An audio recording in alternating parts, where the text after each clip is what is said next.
नमस्कार, good evening, शुभ संध्या। घड़ी में 8:30 बजते ही वक्त हो जाता है आपके पसंदीदा कार्यक्रम स्पोर्ट्स स्कैन का।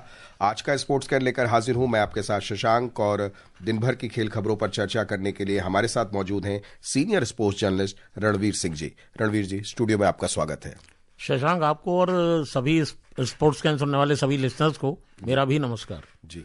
तो फाइनली दक्षिण अफ्रीका की टीम अपना चोकर्स का टैग मिटाने में असफल ही रही और 50 रन से हार कर न्यूजीलैंड के हाथों वो सेमीफाइनल से बाहर हो गई जी। उनके साथ बदकिस्मती भी साथ चलती है जी। और आईसीसी के 10 टूर्नामेंट खेले अभी तक, जिसमें लास्ट ईयर जब T20 का फाइनल खेले थे वहां भी भारत से हारे थे, तो हार उनके हिस्से में ज्यादा रही है। चलिए विस्तार से चर्चा करेंगे इस मैच पर आपके साथ, लेकिन अभी नजर डाल लेते हैं अब तक की हेडलाइंस पर।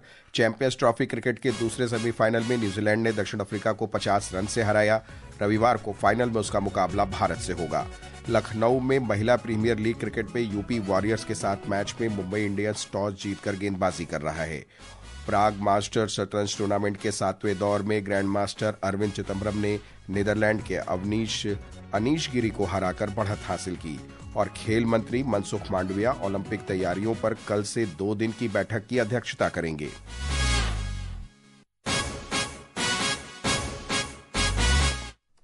तो हम शुरुआत करते हैं चैंपियंस ट्रॉफी से ही। लाहौर में कल चैंपियंस ट्रॉफी क्रिकेट में दूसरे सेमीफाइनल में न्यूजीलैंड ने दक्षिण अफ्रीका को 50 रन से हराकर फाइनल में प्रवेश किया। न्यूजीलैंड के 363 रन के लक्ष्य के जवाब में दक्षिण अफ्रीका की टीम निर्धारित 50 ओवर में 9 विकेट पर 312 रन ही बना सकी।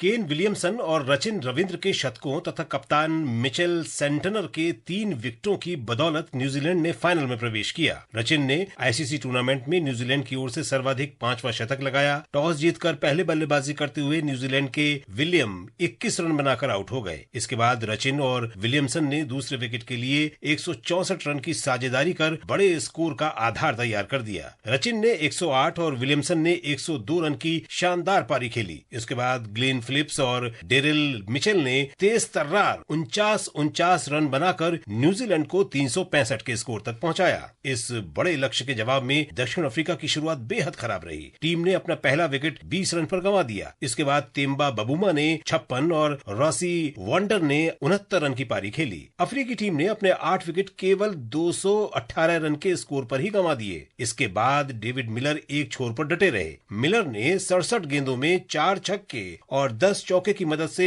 नाबाद 100 रन बनाए, लेकिन दूसरे छोर पर उन्हें कोई भी साथ देने वाला नहीं मिला। Vishal Sharma, sports scan. तो मिलर के धूम धड़ाके तो लास्ट पे मिले, लेकिन सचमुच अगर कोई एक खिलाड़ी उनके साथ देता तो शायद ये सिनेरियो थोड़ा चेंज नजर आता। ऊपर जैसे कप्तान बाबूमा ने कुछ 56 रन बनाए थे, जी जी, वो थोड़ा सा रुकते, थोड़ा लंबा खेलते तो कुछ होता।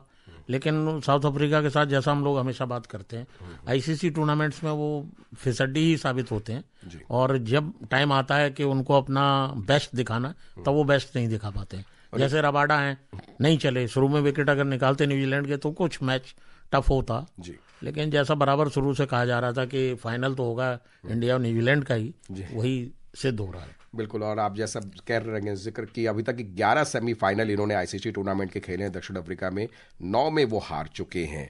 तो आईसीसी टूर्नामेंट उनके फेवर में नहीं रहता है, किस्मत हमेशा जो है दगा दे जाती है जी। और उधर ये अगर न्यूजीलैंड की टीम की ओर रुख करे तो होल सोल टीम का परफॉर्मेंस देखने को मिला। कप्तान केन विलियमसन हो, रचिन रविंद्र हो या मिचेल सेंडर जिन्होंने 3 विकेट लिए। बिल्कुल। न्यूजीलैंड की टीम हिंदुस्तान के सामने तो एक बार को कमजोर साबित होगी, लेकिन बाकी सब टीमों पे वो भारी पड़ेगी ऐसा मान रहे थे और वही हुआ। अब जब फाइनल होगा तो चूंकि इंडिया की टीम उनको हरा चुकी है, इसलिए अब उनके लिए परेशानी का सबब यह है कि यहाँ 4 स्पिनर्स खेलेंगे। 40 ओवर्स पैक हो गए। 40 ओवर्स कैसे वो जूझेंगे, कैसे बल्लेबाजी करेंगे, वो उनके लिए समस्या है। तो और बैट्समैन तो है ही है, उनके जो बॉलर्स हैं उनके सामने हमारे सारे बैट्समैन पूरे टूर्नामेंट में चल रहे हैं जी। कोई एक दिन बनाता, कोई दूसरा बनाता, कुल मिला के सारे मिलके खेल रहे हैं। तो टीम एफर्ट जो हो रहा है, तो टीम इवेंट है ये। बिल्कुल। उधर दक्षिण अफ्रीका के बल्लेबाज डेविड मिलर ने कहा है कि जो चैंपियंस ट्रॉफी का कार्यक्रम है उस पर सवाल उठाया है। उन्होंने कहा कि दुबई से लौटने के बाद लाहौर में दूसरा सेमीफाइनल खेलना ये सब कुछ आदर्श स्थिति में नहीं था। वो इस बात को मान सकते हैं और क्रिटिसाइज भी हो रहा है इस बात को लेकर आईसीसी का कि उन्होंने टूर जो बनाया टूर्नामेंट के, हिंदुस्तान को पाकिस्तान में जाके नहीं खेलना तो उसको अपने सारे मैच दुबई में खेलने थे, तो टीमों को आके वहां खेलना पड़ेगा। ग्रुप ऐसा था कि आपको आना भी है और जाना भी है, वो तमाम चीजें हो रही थी। लेकिन ठीक है, इस बार हुआ, अगली बार वो चीज ठीक हो जाएगी। लेकिन हिंदुस्तान को ठीक है कि दुबई का एटमॉस्फेयर एक्लेमेटाइज हो गए पूरी तरह से, और वहाँ की जो स्लो पिचेस हैं उस पर हमारे स्पिनर्स 78-79 के बाद 4 स्पिनर मैं अपनी जिंदगी में पहली बार देख रहा हूँ। और जब 4 स्पिनर होते थे, बेदी, चंद्रा, प्रसन्ना, वेंकट राघवन, तब भी वो 4 कभी कभी खेलते थे, तब भी 3 ही खेलते थे, या प्रसन्ना या वेंकट राघवन, और बेदी और चंद्रा खेल रहे हैं, ऐसा होता था। तो ये 4 स्पिनर्स लेकर के 5 को लेके गए। हिंदुस्तान ने दिखा दिया हम 4 को खिला रहे हैं, 5 को भी खिला सकते हैं, तो बिल्कुल ही बोलती बंद हो जाएगी सामने वाली टीम की। तो अभी आपको फाइनल मुकाबला कैसा दिख रहा है? वहां पर न्यूजीलैंड से कितनी चुनौती हमें मिलती हुई दिख रही है आपको? कोई चुनौती नहीं है, वो न्यूजीलैंड फाइनल खेलने आई, उसको फाइनल में हारना है, ये आज लिख लो। जी चलिए, और हारने वाली टीमों के खिलाड़ियों का संन्यास लेने का सिलसिला भी सिलसिला जारी वो होता ही है बड़े इवेंट में जिस तरह से हारे हैं। और इसमें एक उनका दुख ये भी है, जैसे वो टूर्नामेंट जिस तरह से टैकल किया गया, जो टूर्नामेंट बनाया गया शेड्यूल, वो शेड्यूल तो गड़बड़ था ही ना। जी। इस बीच बांग्लादेश के सबसे अनुभवी खिलाड़ी मुशफिकुर रहीम ने एक दिवसीय क्रिकेट से संन्यास लेने की घोषणा कर दी है। और देखा जाए तो मुजफ्फर जो है बांग्लादेश में सबसे अधिक रन बनाने वाले वनडे के वो बल्लेबाज हैं। 274 मैचों में उन्होंने 36 से ज़्यादा की औसत से 7,795 रन बनाए हैं। और वहीं अगर हम विकेट कीपर के लिहाज से देखें तो 250 से ज़्यादा वनडे खेले हैं उन्होंने, और उसमें उन्होंने 7 शतक लगाए हैं, जिसमें केवल संकारा, एडम गिलक्रिस्ट और MS धोनी से ही वो पीछे हैं। अब कुल मिला के एक अच्छे बल्लेबाज रहे हैं और हमेशा अपनी टीम के लिए खड़े रहते थे जी मुश्किल वक्त में, तभी इतना लंबा कैरियर आदमी का चलता है जी। और इस समय क्रिकेट में लखनऊ में महिला प्रीमियर लीग क्रिकेट में मुंबई इंडियंस के साथ मैच में यूपी वॉरियर्स ने ताज़ा समाचार मिलने तक 3 विकेट पर 111 रन बना लिए हैं 14 ओवर में। और आज मुंबई ने टॉस जीतकर गेंदबाजी करने का फैसला किया। तो अभी तक की आप इनिंग को कैसा देख रहे हैं मुंबई की, यूपी का जो ओपनिंग स्टैंड जो 74 रन का था, 74 रन पे जाके पहला विकेट गिरा था जब हम लोग न्यूज रूम में थे जी, तो वो मैं देख रहा था कि उनका जो ओपनिंग स्टैंड है वो बहुत अच्छा रहा है। अब जरूर विकेट 2 गिर गए हैं, लेकिन कुल मिला के अभी तक तो ठीक है जी, इतना बुरा नहीं है। लेकिन सेमीफाइनल की दौड़ में बने रहने के लिए ये मैच उन्हें डू एंड डाई की सिचुएशन है, जीतना ही होगा, क्योंकि अभी पॉइंट टेबल में सबसे नीचे चल रहे हैं। वो अलग बात है, यूपी की टीम उस तरह के खिलाड़ी उसमें नहीं है, लेकिन ठीक है, फाइट कर रहे हैं। अगर हारेंगे तो कुछ सीख के जाएंगे, और अगर जीत गए तब तो अच्छा है ही।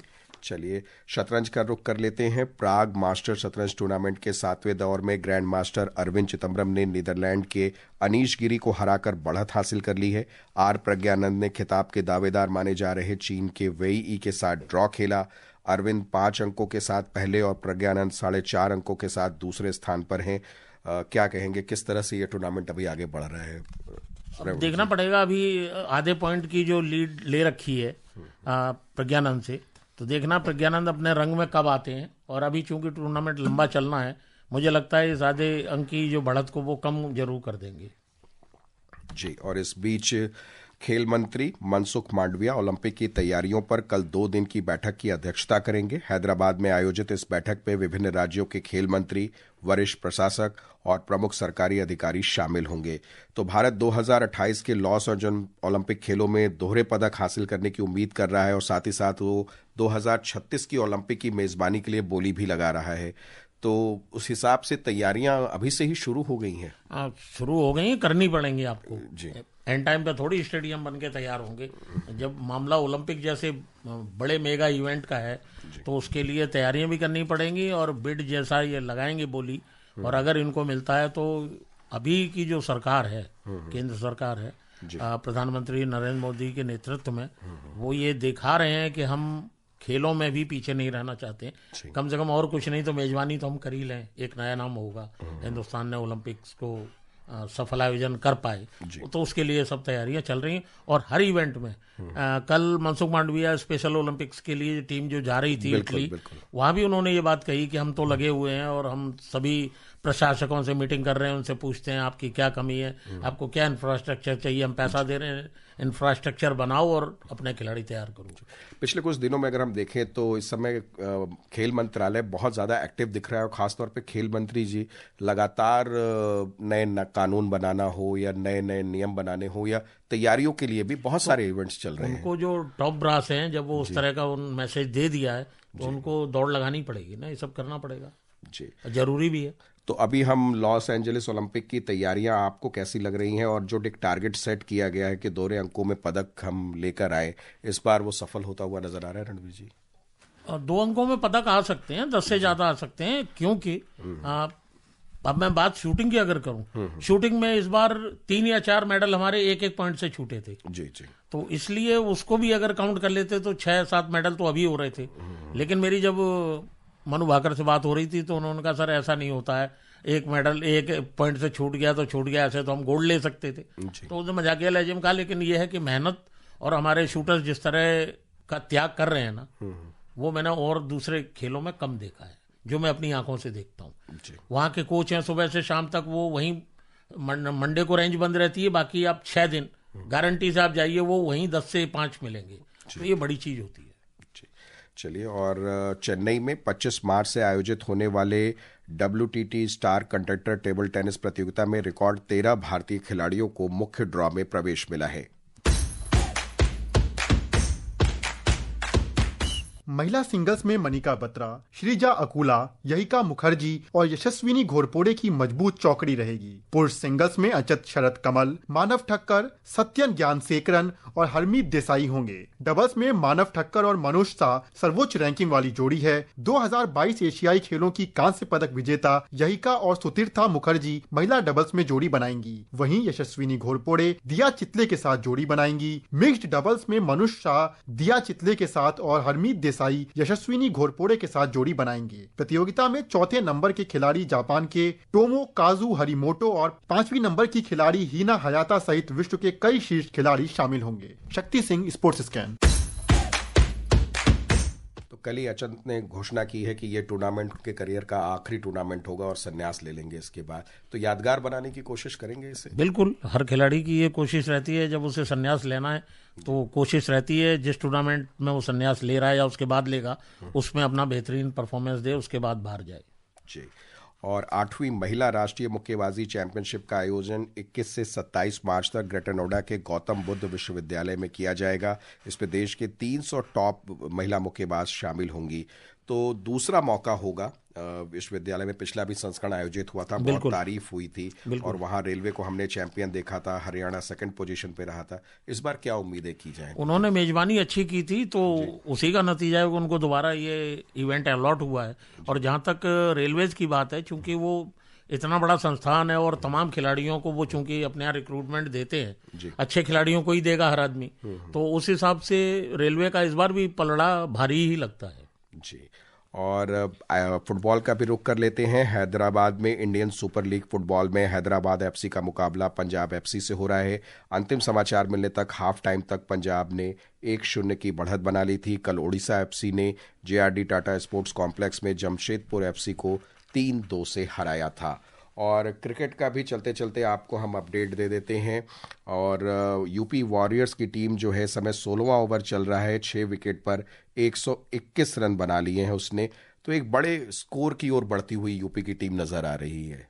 6 विकेट पर 121 रन है तो ये बहुत ज्यादा ऊपर तो नहीं जाते दिख रहे हैं जी, मतलब 140 145 तक पहुंचेंगे। जी, रणवीर जी, आप स्टूडियो में आए, आपने विस्तार से हमसे खेलों पर चर्चा की, इसके लिए बहुत बहुत शुक्रिया। आपका भी आभार। जी, श्रोताओं, चलते चलते आपको मुख्य समाचार एक बार फिर से बता देते हैं। चैंपियंस ट्रॉफी क्रिकेट के दूसरे सेमीफाइनल में न्यूजीलैंड ने दक्षिण अफ्रीका को 50 रन से हराया।